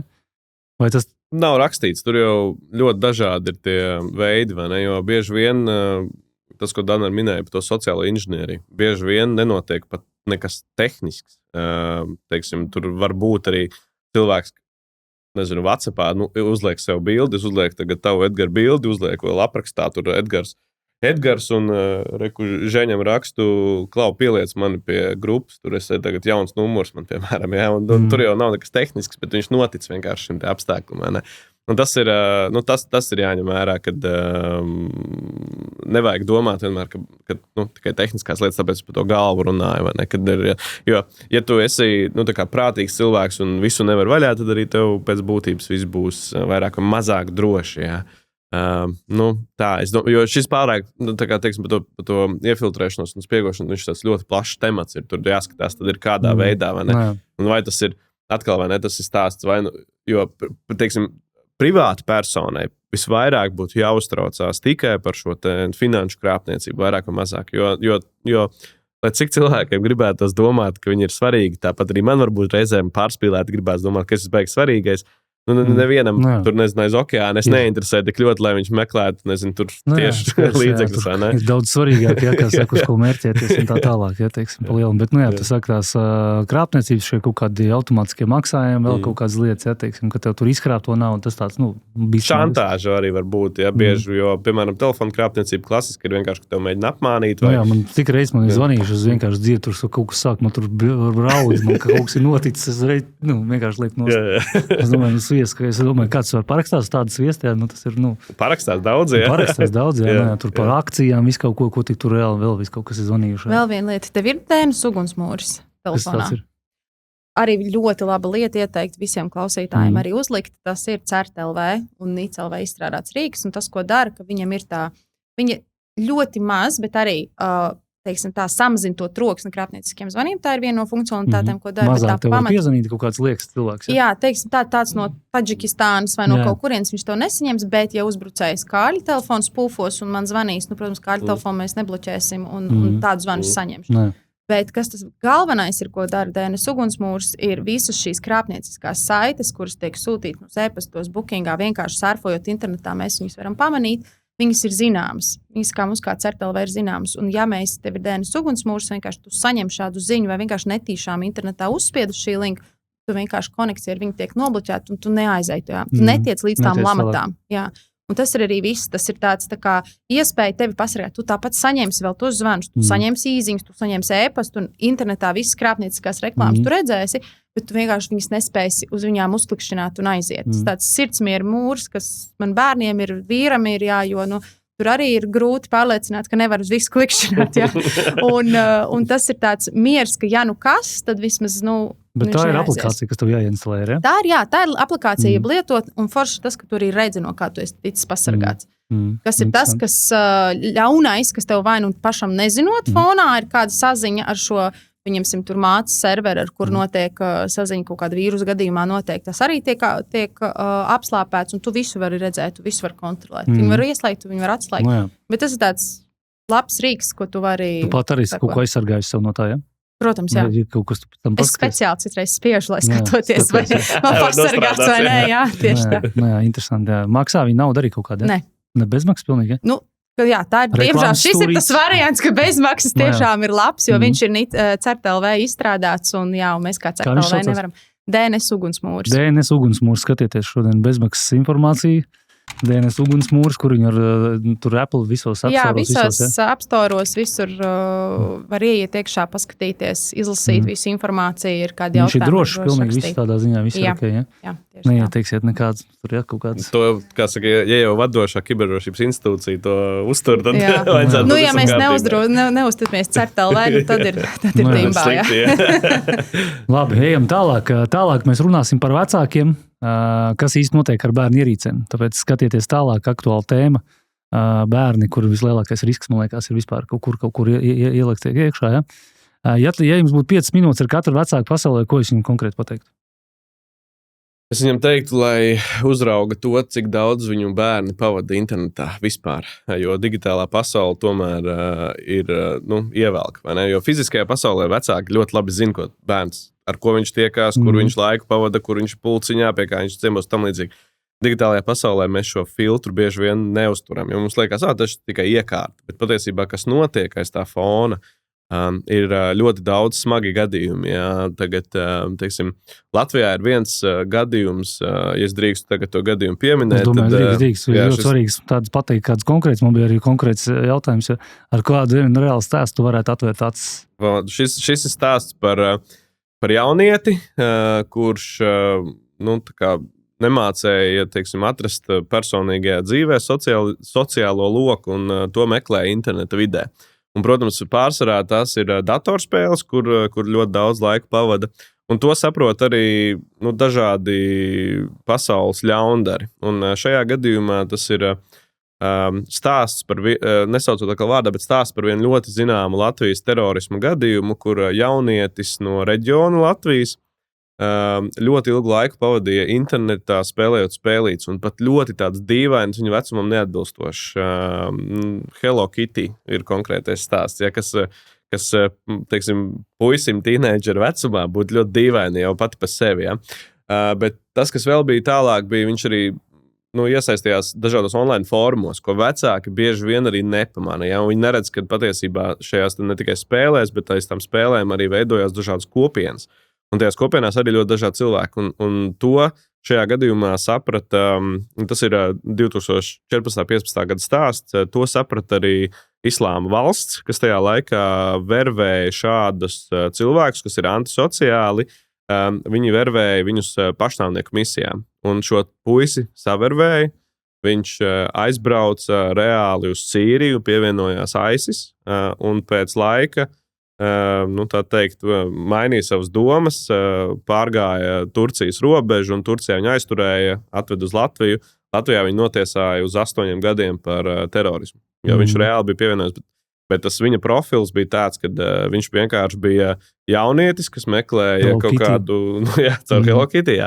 Un tagad nesenais atkal Bloomberg stāsts bija, kur šis gan nav Latvijas, bet viņš, es domāju, ka Latvijā arī tas notiek, jo es redzēju citus piemērus, ka Krievija karam Ukrainā vervē caur Arma 3, caur militārajām spēlēm atkal jauniešu un piedāvā it kā, tev tur būs iespēja pamācīties tur kariņu un tam līdzīgi, tu aizbrauc turienēm un tur jau viss notiek citādāk. Jā. Tā kā, datorspēles, lai cik viņas reizēm var likties nevainīgas, jo Hello Kitty tiešām ir nevainīga datorspēle, ja tas ir par kaķīti. Ja. Viņa tomēr, tas viss ir fons, ja, un tas, labāk, lai jūsu bērns, tā teikt, šaudās pa pagalmu un skraida ar bērniem un bauda savu dzīvi. Diemžēl realitāte ir savādāk. Visi bērni sēž Robloxā, ja? Tieši tā, Minecraftā, ja. Jā, pastāst, ir kaut kāds case ar Robloxu, kaut kāds negatīvs. Tieši tas pats stāsts Robloxā gan ir cits. Tur nav tik daudz šīs rakstura vervēšanas, bet tur ir ļoti daudz pedofīli, un kas iepazīstās ar maziem bērniem, jauniešiem, veido šos kontaktus un pārsvarā mēģina pēc tam šo kontaktu izvest ārā no spēles, jo Robloxā, teiksim, ir kaut kāda savi ierobežojumi, ne? Bet ja šis cilvēks, viņš pat bieži vien uzdodās par arī līdzīga vecuma jaunieti, vai ne? Un mēģina sadraudzēties, un tad saka, Klau, mēs Discordā vai nezinu, Telegramā vai WhatsAppā vai vēl kādā citā Snapchats, piemēram, ļoti populārs jauniešu vidū. Saka, davai ejam uz turienu runāt, un tad jau viņi, kad ievelk to bērnu, tad tas bērns, viņš, kā saka, pētot pasauli, viņš nezina visus ļaunās lietas. Protams, viņam jau nav kritiskā domāšana vēl attīstīta. Tieši tā, jā, un tas ir veids, kā viņi tur iekrīt tajās lamatās. Laipni lūgts endorfīnu pasaulē. Tas nav tikai festivāls vai pasākums, tā ir globāla kustība. Tā ir vieta, kur tu satiecies pats ar sevi un savu iekšējo pasauli. Tā ir vieta, kur mēs atveramies viens otram, nevis slēpjamies aiz maskām un stereotipiem. Kur skaidrs un apzināts prāts un dziļas sarunas rada patiesu pacēlumu. Mēs ticam, ka īsta laime sākas tevī kopā ar kustību, mūziku un cilvēkiem, kuri iedvesmo. Endorfīni ir piedzīvojums, kas liek tev atcerēties, cik spēcīgi ir būt patiesam un vienkārši īstam. Mūsu galvenais princips ir pilnībā sobera, pilnībā skaidrā, apzinātā prātā, veiksmīgi apzināta un veselīgi dzīvesveida piekritēja, kas augsts būt līdzīgi domājus cilvēku sabiedrībā, kā arī apkārtējā estētika un skaistums. Mēs ģērbamies skaisti un simbolizējam brīvību un estētiku ar savu ārienu. Veselīgs veģetārs ēdiens, gardi, bezalkoholiskie kokteļi, fantastiska mūzika, skaisti cilvēki un brīva, laimīga atmosfēra. Tas viss pie mums endorfīnu pasākumos. Šis nav vienkārši pasākums, tā ir iespēja atgriezties pie sevis, svinēt dzīvi un augt kopā ar līdzīgi domājošiem. Jā, principā var uzreiz teikt, ja jūs bērns spēlē datorspēles, tad ļoti sekojat līdzi, kas ir tas loks, ar ko viņš tur komunicē. Pat nevajag arī varbūt, teiksim, tādā izspiegošanas līmenī pret bērnu, bet vienkārši pārunāt šīs lietas, jo bieži vien bērni nesaprot, varbūt, ka viņi kaut ko ļaunu dara vai slikti, ja tāpēc vienkārši vajag uzjautāt. Un otrs, pa Snapchatu ir arī tas stāsts, ja jūs bērns izmanto šos dažādus šos komunikācijas kanālus, viņam jāatcerās, ka arī viņš ir pakļauts ne tikai šīm pedofīlijai, tur vervēšanai, bet naudas mūļi, piemēram, Latvijā stāsts, kur fiziska persona aizbrauc paņemt šo telefonu krāpnieku naudu izkrāpto.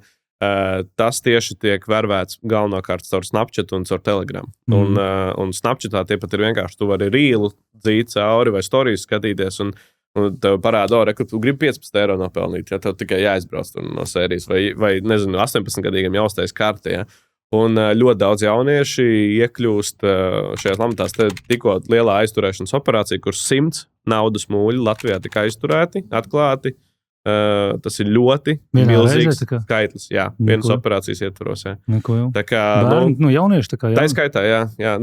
Teiksim, ne bērni tādā 10, 12, jā, bet tas ir 16, 18 vecuma posms, kas tāpatās ir vēl vidusskolnieks dzīvo kopā ar vecākiem, jā, jau bišķi apzinīgāks, jā, bet nauda sāk interesēt. Tādā veidā, jā, viņi pat varbūt nedomā, ka kaut ko sliktu dara, jo bieži vien viņiem liekas, es tur nezinu, paciņu nogādāšu tikai, bet beigās izrādās, ka viņi iesaistās starptautiskajā noziedzībā.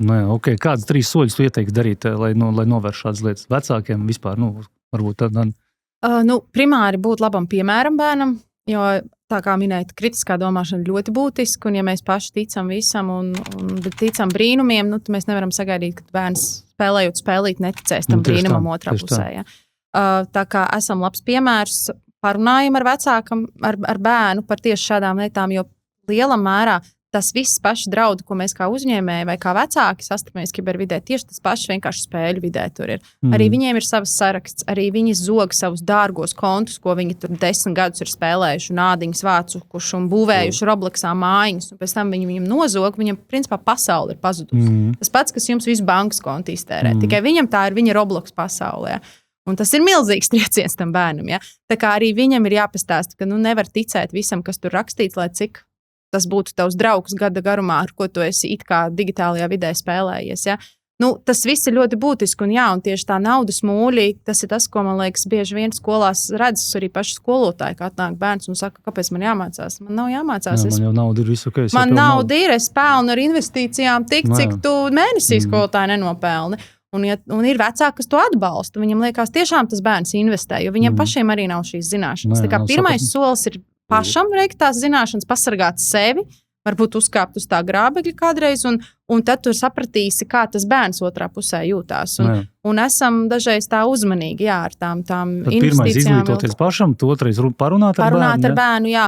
Un trešais, es teiktu, ka tā pirmā lieta ir tas, ka, ja mēs zinām, ko tas bērns dara, ieteikt viņam tās kiberhigienas vadlīnijas, arī tās pašas drošās paroles kontiem, tās pašas 2-faktoru autentifikācijas, arī tiem pašiem spēļu kontiem. Vajag mums Snapchatā lokāciju obligāti dalīties? Visdrīzāk, ka nevajag. Lokācijas labāk arī atslēgt. Jā, sociālos tīklos, nesakam, ka mēs tagad esam slēpojami ar visu ģimeni un man māja palika tukša un man tur ir pēdējais iPhones vai tur nezinu. Kāpēc lokācijas jāslēdz ārā? Pirmām kārtām tev uzbrucējs zinās, kur tu atrodies, jo Snapchatā es varu apskatīties, kur visi cilvēki atrodas. Un ja es zinu turīgs jaunietis, Šitie stāsti arī par Snapchat un tagad arī Instagram ir ievies šo arī funkciju. Šī patiesībā ir ļoti tāda, es teiktu, pat kliedzoša problēma, jo pat, teiksim, iepazīšanās vietnes Tinders un Badu un tādi, viņi pat neļauj tev tuvāk par kilometru zināt, kas atrodas. Ja? Bet Snapchats tev reāli parāda GPS precizitātē līdz 5-10 metriem. Un tad iedomājies, ja tev tajā Snapchat vidē ir kāds kretīns, pervers, maņaks, un viņš redz tavai pusauģu meitenei, kur viņa visu laiku atrodas. Tas ir risks, jā. Bet jauniešiem varbūt liekas, mēs tur, visi tur dalās ar šo lokāciju, vai ne? Un WhatsApp, tas Snapchat tev promptā vienkārši ātri parāda. Grib dalīties vai negrib uzspēd, ček. Un tev visu laiku dalās tā lokācija. Tāpēc to vajag arī tādu, iziet cauri un pārčekot, jo tas ir, ne tikai to kā vecākam, tas ir tieši par bērnu patiesībā. Ja tev visu laiku var bērnam redzēt, kur viņš atrodas, tas ir... protams, jā. Tā attiecīgi lokācijas slēdzam visu ārā. Tā minimums. Mēs varam iziet telefonā arī uzstādījumos, skatīties visas lietotnes, ka mēs esam atļāvuši piekļuvi lokācijām, mikrofonām, kamerai, galerijai un viss pārējo. Vai mums tiešām vajag tam visam dalīties? Konkrēti pastīties, kam tu esi galerijā iedos piekļuvi. Jā, un slēdzam ārā tam, kam to tiešām nevajag. Un varbūt mēs WhatsAppam ieslēdzam tikai tā, ka mēs gribam viņu ieslēgt, nevis viņš pēc noklusējuma visu laiku tur ir pieejams. Jā. Tas ir tas, ko es arī teicu par Family Link un līdzīgām aplikācijām, ko piedāvā tur Google vai Microsoft kontiem vai Apple kontiem, ka tu vari kā vecāks tomēr ierobežot, kādas aplikācijas var lietot, kādas permisijas tur ir, un cik arī ir ekrāna laiks. Ja, tas, protams, daudziem vecākiem arī noteikti klausās, un es to ļoti labi saprotu, ir tāds, es nevaru arī savu bērnu kontrolēt, ierobežot, tur varbūt, tīņu vecumā arī, bet tas sākās no mazām lietām, un es teiktu tā, ja sākumā tas varbūt ir kaut kādā agrīnā vecumā bērns varbūt ne līdz galam visu saprot, un tev ir jāuzliek kaut kādi tie striktie parametri, ja, tad neizbēgam, ja tu tam bērnam velti laiku ar viņu runāt, un tā kā pateikt viņam nevis, kad, nezinu, tu tur nedrīksti, tāpēc, ka es tā teicu, bet vienkārši izskaidrot tās, kad, redzi, ne visi pasaulē ir tik labi, kā tu vai es, ja. Un tad varbūt tas bērns, tā kā pakāpeniski iemācās to, kad viņam vajag padomāt par sevi un tam līdzīgi, jo es arī varu saprast, vai ne vecākus, kuriem ir ērti, tā teikt, šeit negribu nevienu aizvainot, bet ērti iedot YouTube'am savu bērnu uzaucināt, vai ne, bet tas nes kaut kādus atkal šos riskus. Man liekas, vēl, ko jūs teicāt, es vēl varētu papildināt, man liekas, ka bērnam svarīgi šitos piemērus arī stāstīt. Jā, jo tā ir tā kritiskā domāšana, ka tu parādi, ka tu teici, jā, ka tur viss tas sapņi, tur viss tā magic, ja, ka bērns tic, tas ir viss ok, es domāju, tas ok, ja, bet jāparāda arī negatīvā pieredze. Kad rekur šādi case, ko tu stāstīji, ja, kad ir reāli cilvēki savērvēti uz naudām, tur uz visādām seksuālām lietām, tam līdzīgām lietām. Ja. Pavisam nesen, ātrais stāsts, tas ir reāli par Latviju, pavisam nesen bija viens gadījums, kad pussauģu meitenei, kurai, man liekas, vēl pat nebija 16 no viena Rīgas tehnikuma, ir tāds, teiksim, termins saucās sextings, kur jaunieši viens ar otru iesaistās, teiksim, seksuālā rakstura sarakstēs, un tur tajā gadījumā bija tā, ka tai meitenei viņa bija pārsūtījusi kaut kādus savus video bildes, un tas vienkārši tika iemests kaut kādās arī publiskajās grupās, un tas aizgāja pat tik tālu, kad video nonāca TikTokā, tika parodizēti un tam līdzīgi. Un mūsdienās vēl mākslīgais intelekts, ko visu piedzem, tas nenormāli amplifē, pastiprina šos efektus, vai ne? Un beigās tai meitenei bija jāmaina skola un tur trauma uz ļoti ilgu laiku, vai ne? Tāpēc tā kā ar bērnu, ar jaunieti ir jārunā par šīm lietām, un neviens cits bez jums. Atkal tas, vai ne, tas ir stāsts, ja tu rūpējies par savām iekārtām, ja tu seko līdzi, tad tāpat arī tev par bērnu ir jārūpējās, jāseko līdzi un jāinteresējas par viņu. Tad pats cilvēks ir atbildīgs no viena iekārta. Šie keisi jāstāst bērniem. Tas ir baigi svarīgi. Tā kā mēs iepriekš runājām, pirms mēs sēkām raidījumu par to, ka mūsu speciālisti trūkst ideālā gadījumā, ja mēs aprunājamies par bērnu, viņš super spēlē, spēlīts, dara visu, iedodam viņam darbiņu, nodrošina mums kiberdrošību, aizsargā manu rūtarīti, pagarbojies ar manām kamerām, jā. Mēs viņu ielīdīsim kiberdrošības speciālisti interesē, ja, jo mums to speciālistu vajag. Ja, tā kā lūdzu droši. Nākamais darbs būs. Kā saka, kiberdrošības speciālisti ir vajadzīgi, bet dzirdēju, ka Latvijā esot arī topā reāli kiberdrošība vispār kā tādā, ja? Jā, mums ir ļoti spēcīga IT drošības komūna. Es domāju, ka tas daļai saistīts ar to, ka mums vispār ir ļoti talantīga valsts. Bet ir šī NATO Lockheed Shields, kas ir tāda ikgadēja sacensība starp NATO valstīm, kur Latvijas komanda katru gadu pa top 3 arī dzīvojās. Man liekas, ka pagājušajā vai šogad bija pirmie, es neatceros, kurš. Jā, šogad nē. Pagājušajā gadā, bet aizpagājušajā gadā mēs bijām. Jā. Bet, teiksim, tādās top vietās, un tas ir, man liekas, tāds.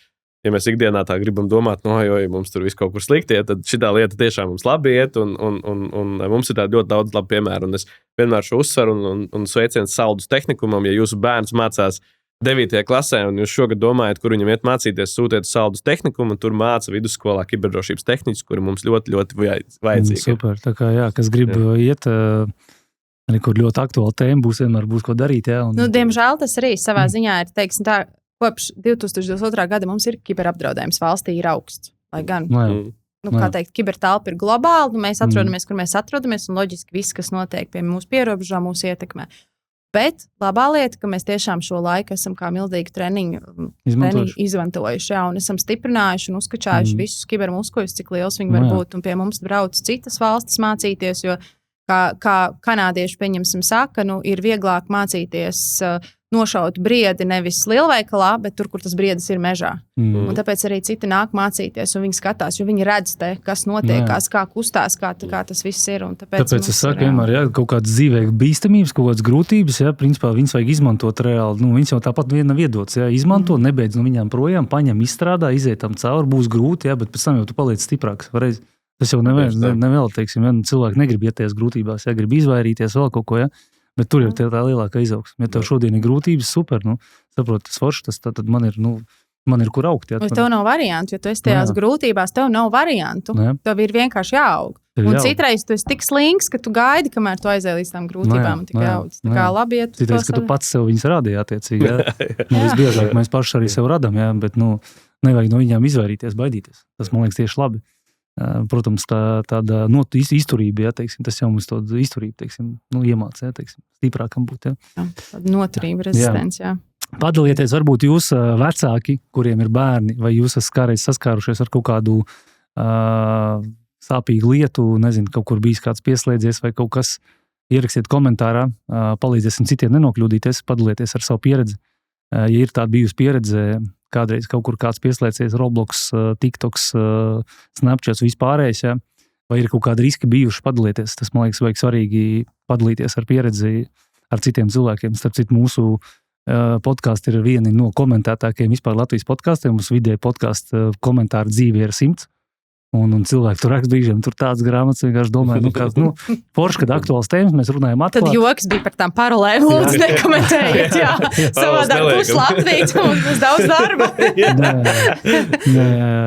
Tā kā, var droši komentējiet, es saku, tas ir ļoti, ļoti vērtīgi, un mums ir ļoti aktuāla komentāra sadaļa, un cilvēkiem patīk, mēs runājam atklāt par lietām, kādas viņas ir, varbūt pa kurām varbūt mums nekurš katrs runā atklāti un nedalās, Tad mūsu podkāsts tieši par to ir.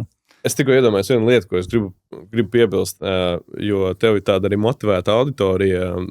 Tie vecāki tiešām, kas domā par to, par savu bērnu potenciālo karjeru, es gribu pastāstīt šo stāstu, kāpēc kiberdrošība ir ne tikai tāda tā kā karmiski laba lieta, ko darīt, bet viņa ir arī ļoti labs potenciāls jūsu bērnam būt nākotnē ļoti veiksmīgam. Un šeit es pieminēšu šo Izraēlas piemēru, kur Izraēla pasaulē ir visu laiku ar amerikāņiem tagad konkurē par jaunu uzņēmumu top 1, top 2 valsti, vai ne? Jo tāpēc, ka tur ļoti daudz ir tehniskie cilvēki. Bet kāpēc tā tas ir? Viņiem ir, teiksim, obligātais militārais dienests, kur profilē cilvēkus pēc viņu tā kā interesēm. Tur tehniskie cilvēki ir uz tehniskajām virzieniem, tur fiziski attīstīties fiziskajiem un tam līdzīgi. Un viņiem ir šī, es aizmirstu to precīzo numuru, bet viņiem ir šī tā kā kiberkomando, kas ir viņiem ļoti spēcīga kibervienība. Ja? Un tur, principā, tu atnāc kā jaunietis, 18-gadīgs, tevi 5 gadus, tu dienē tajā vienībā 5 gadus, tevi sagatavo doktora līmenī tehniskajā zināšanās. Un tā, lai vienkārši to saprastu, tas ir tā kā kiberdrošības speciālists, īpaši, ja viņš ir retīmers, kas ir tā kā ielaušanās speciālists, viņš ir salīdzināms tā kā, tur teiksim, ķirurgs medicīnā, neiroķirurgs vai piemēram, nezinu, kaut kāds ļoti sarežģītu būvju celtnieks, inženieris, ja, jo viņš ir ļoti daudz tehniskā zināšanās, viņš ir spējīgs. Un Izrēlā katru gadu 500 cilvēki pabeidz šo dienestu, un viņi pēc tam dodas tālāk veidot jaunu uzņēmumus. Tā kā viens no tiem veidiem, kā jūs varat savam bērnam, teiksim, iedot tādu pozitīvu, veiksmīgu nākotnes karjeras trajektoriju, ne obligāti, ka viņam būs jābūt, teiksim, kiberdrošībā, bet ka viņš būs ļoti spējīgs izveidot šos tehniskos produktus, radīt jaunu uzņēmumus, sūtiet, ieinteresējiet viņu mācības. Strauji augošā nozarē, kurā, principā, potenciāls visu laiku ir, ja, teiksim tieši tā. Un rakstam Kārlim, ja? Jā, saldus tehnikumam.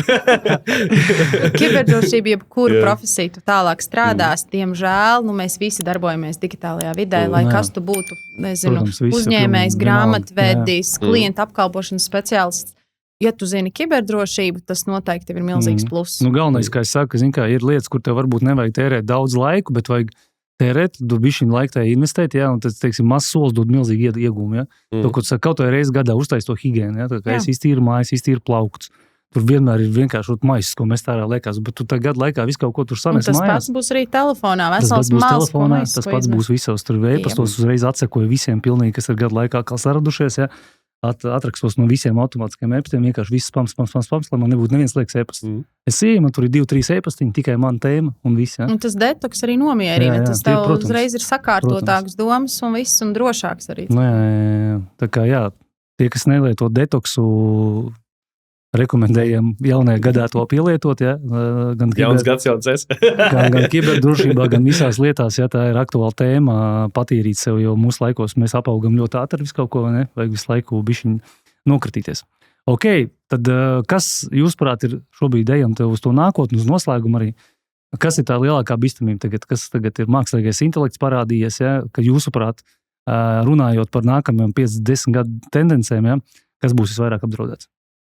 Protams, mākslīgais intelekts palīdz ar gan uzbrucējiem, gan arī ar mums kā kiberdrošības speciālistiem.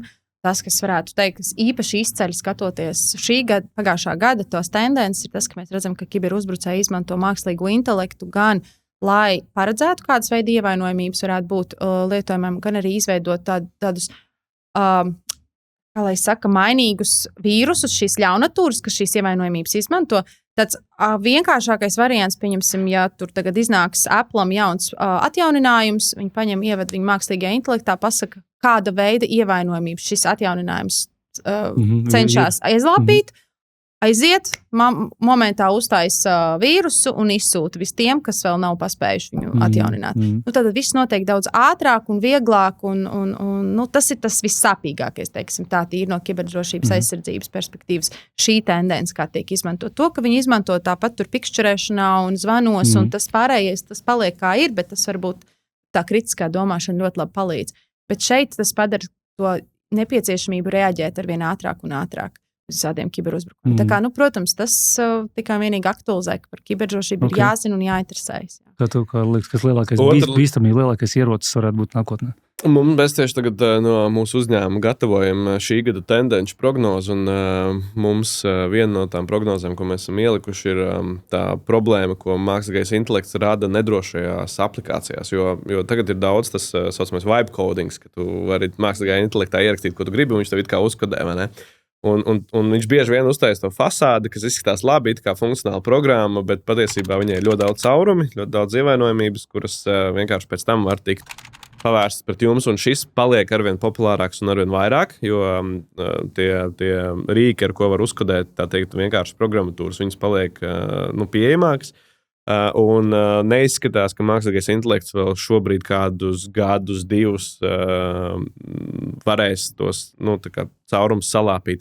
Tāpēc ir baigi no tādas privātpersonu perspektīvas jāskatās līdzi, kādus rīkus ikdienā mēs papildus vēl gribam izmantot, jo, piemēram, tur, standartā cilvēks, grib uztaisīt dzimšanas dienas kartiņu, paņem Canvu, vai ne? Forši, Canva ir zināms produkts pārbaudīts, vai ne? Bet kaut kādās šādās te mazās lietās, man Canva nepatīk, es pameklēšu kaut ko citu. Un tu atrodi kaut kādu šādu produktu, kas ir no tā vibe coding uztaisīts, un varbūt tu ielagojies tur ar Google un pēkšņi tos konts aiziet, tāpēc, ka viņš vienkārši nav drošs produkts. Tāpēc daudz vairāk būs jāpievērš tagad uzmanība tam, kādas aplikācijas un kādus produktus mēs izmantojam, jo viņi iespējams būs radīti mākslīgo intelektu, kas vēl nerada kiberdrošus produktus. Jo produktu uztaisīt kiberdrošu ir sarežģīti. Mākslīgais intelekts, tas ir milzīgs solis priekš mums, vai ne? Bet kur pats cilvēks arī nav palicis. Es teiktu, cilvēciskā kļūda arī būs top nākotnes viens no tādām pamatlietām. Jā, tieši tā. Līdz to neuzmanība vienkārši. Neuzmanība, kritiskās domāšanas, nezināšana, nevēlēšanās, ignorance vienkārši. Un tāpat arī tie piegādes ķēdes uzbrukumi. Tie arī, diemžēl, aug skaitā. Tas nozīmē, ka mēs būsim tik droši, cik mūsu vājākais sadarbības partneris.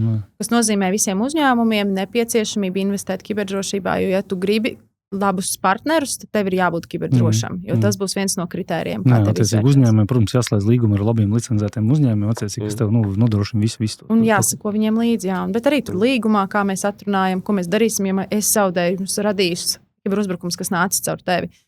Kā mēs tālāk liksim, es varēšu laust līgumu, vai tu man visās šīs juridiskās epopējas arī viss, kas ar to saistīts. Es zinu, ka daudz politiķi un citi cilvēki lieto vēl šitos te telefonus, kas ir tie pirkstiņi, parastie tie telefoni. Pozinīgi. Nokia. Viņi sanāk ir reāli droši pareizi tādā ziņā, ja? Šīs daudz lietas, ja viņas nav eksponētas, ja viņas nav internetā pieejams, tāpat krāpnieciskos zvanus viņas tāpat varēs saņemt. Bet tas arī viss, viņš pat tālāk, tādā ziņā, droši, ja? Ja tu neizmanto tur internetbanku, bet kaut ko jau viņi noteikti izmanto, kaut kāds jau viņiem rīks ir dators. Tā kā, tas nebūs ieteikums, ja? Tas ir, kas ar katram pēc savas samaitātības pakāps, jo man ir vietas, pēc cik es dienēju zemesardzē, ja mums ir kolēģi, kas izmanto, teiksim, tur savam darba vajadzībām parastos podziņniekus. Vai rācijas kaut kāds vēl tur, jā? Liekas it kā droši, vai ne? Bet tāpat laikā, tas, teiksim, ja piemēram, es gribu, teiksim, uztaisīt kaut kādu zvanu, kurš būs drošāks, es zvanu caur signālu, piemēram. Ja? Tā kā, un tas ir iespējams tikai caur aplikāciju. Atkal, vai ne? Tāpēc, signāls, tā kā tipa telegrams kaut tāds, ja? Jā. Tā kā drošāks tāds. Pieņemsim, ja es esmu kaut ko ārzemēs, vai ne, un es gribu zvanīt uz Latviju, es zvanu caur aplikāciju, nevis caur parasto torni. Ne tikai lētāk, jo tāpēc, ka principā no tādas noklausīšanās perspektīvas tev nav parastos publiskos sakarus, tā kā es tev zvanu uz numuru, to var dzirdēt jebkura valsts iestāde, tā teikt, kurai ir piekļuviet tam. Ja es esmu kaut kādā ārzemēs, tur ceļojumā, es negribu, lai kāds ārzemnieks klausās, ko es tur runāju. Tad tu zvani caur aplikāciju. Caur aplikāciju, caur WhatsApp, tas pats, ja? Jā, WhatsApp signāls, Telegrams, tas viss nošifrējās reiz, līdz ar to tu nevar pieslēgties. Tur jau tev jābūt, tā teikt, fiziski uz telefona, kaut kam, lai tev varētu noklausīt. Pa parasto tev nevajag būt uz telefona. Es jau dzirdēju, ka WhatsApp nav vairs nekāds baigi drošais tur tas, Telegrams arī. Varbūt tur kāds noteikti klausās, jā. Tur viss noteikti darbojas, tas arī, interesanti, kad vēl nesen bija skaitījies, ka Telegrams tāds tā kā baigi drošais, bet tagad jau... Tas ir... Kā lai pasaka, teiksim, WhatsAppam un Telegramam problēma ir tā, ka viņas nav open source aplikācijas. Tu neredzi, kas tam lācītim vēderā. Piemēram, signāls, viņš ir atvērtais kods, kas nozīmē, ka visas pasaules programmētāji, kas kaut ko par to saprot, viņi var redzēt tā kā programmas kodu, viņi var redzēt, vai viņi ir droši vai nav droši, vai viņi ir kaut kādi backdoori vai ieejas duris, ap kuriem var kāds iet. Telegrams savu, piemēram, šifrēšanas protokolu nav atklājis. Ja? Neviens nevar pastīties, kas tur ir un uz kādiem serveriem veidojās savienojumi. Ja? Tas ir tāds varbūt dziļāk tehniskais jautājums, bet Telegramam ir arī cita rakstura problēmas, ne tikai tas, ka viņš varbūt nav pavisam drošais. Tur ir savs kontingents, kas Telegramā grozās tajās grupās. Bet tad vairs nav droši. Vairs arī nav droši, ja? Kā... Noteikti, jā. Telegram ļoti aktīvi izmanto kiberuzbrucēji savām aktivitātēm. Tur ir savas kopienas, kā viņi mainās ar informāciju, kas ir labi, protams, kiberošības speciālistiem, ja tu esi integrējis, tu zini, kam viņi grasās uzbrukt, kādi ir viņa mērķi, kas un tā tālāk, bet, jā, viņš tāds šeidī. Nebūs rekomendējumās aplikācijas. Neiesliks to detaļās. Okay. Tad, principā, jautājums jums, skatītājiem, mēs ejam uz noslēgumu. Kāds no šiem šodienas stāstiem, kas jūs visvairāk nošokēja, padalieties komentāros. Kāds stāsts, varbūt kāda pieredze, ko jūs esat paši piedzīvojuši, kas jums ir bijis, ierakstiet komentāros. Un, jā, tas vērtīgākais komentārs, kurš savāks visvairāk laikus, mēs uzdāvināsim 1 mēnesi bezmaksas mūsu RISA 365 programmā dalību. Tas, kurš uzrakstīs visatklātāko, šokējošāko, atklāsim, kas varbūt pašam bijusi pieredze vai no šodienas, kas vairāk patika, un arī, protams, varat, ja jūs gribat tikt programmā, jūs varat ierakstīt komentārā, kādu vienu mērķi jūs sev izvirtu šo gadu. Un tad šito kopā mēs izvērtēsim, un nākamā podkāsta laikā mēs izvēlēsimies vienu uzvarētāju. Paldies jums, kad ieradāties! Bija interesants lietas, daudz ko pats priekš saviem piefiksēja. Būs jāiet daudz ko sakārtot, patīrīt. Man liekas, ļoti noderīgas lietas. Ikdienā tādām daudzas, apkārt nekur tādas nezinu, tādas šīs features, tur arī apkārt runā, ka Telegrams tur baigi drošais. Te izrādās vairs nav droši, viss pārējais. Tā kā, protams, forši, paldies jums liels par sarunu. Vērtīgas iedevāt padomus, un es ļoti ceru, ka jums arī skatītājiem patika kaut padomi. Varbūt jau pat varat ierakstīt, kur jūs pielietosiet, ko jūs pielietosiet. Mēs uzreiz tur iziešu cauri, atrakstīšos, kas man tur ir šie automātiskie visādi maksājumi, ko es neesmu līdz galam to izdarījis. Ja? Tas pats atliekt visas lokācijas, visas šitos te, no kurām rezerves kopijas noteikti ieteikt, par ko mēs nerunājām līdz šim, kad tas ir tā lieta. Protams, tas ir būtiskā. Man liekas, rezerves kopija iet nevisam. Tev jāskatās, kur tev viņš ir. Arī tas ir tas moments, kad jāpārbauda, vai viss ir tiešām droši, vai tā vieta, kur rezerves kopijas tev ir glabājās, vai viņi ir pasargāti arī ar drošu paroli un 2-faktoru autentifikāciju, jo tev sašifrēs iekārtu, to sašifrēs arī bieži vien to rezerves kopiju. Tas varbūt ir nekas kādam cilvēkam vienkārši, viņi to for fun izmanto šo iekārtu, bet ja tu raksti maģistra darbu, doktora darbu, vai tev tur ir kāzas bildes vai bērnu dzimšanas diena pirmā, ja? Tad varbūt tu būsi ar mieru maksāt tos 100 eiro vai tur, nezinu, 0,001 bitcoinu par atšifrēšanu.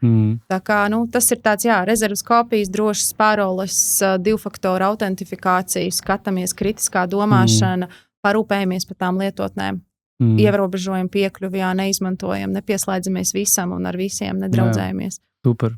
Un runājam ar bērniem, stāstam kritisko pieredzi, lai bērnam ir... Un vecvecākiem arī dzenē. Un vīriem sievām. Un vīriem sievām. Kas par šīm lietām varbūt baigi nemaz nedomā. Ja? Teiksim, visiem jāpadalās, man liekas, ka tas būtiski, ja tas arī uzlabo to tieši caur šiem negatīviem piemēriem cilvēks, man liekas, kļūst uzmanīgāks. Ne? Tā kā paldies jums liels. Tavs telefons šodien ir kā atvērts loks. Jautājums ir, vai tu paver aizkarus vai atstāji to vaļā visiem? Ja tu gribi dzīvot apzināti, nevis manipulācijās, šis ir tavs kanāls.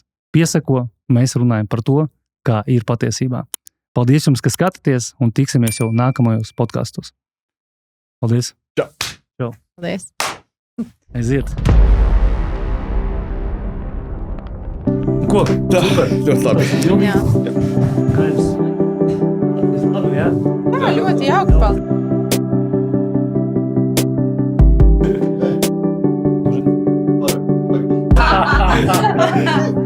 Tas labs ir dažādas Vācijas konferences.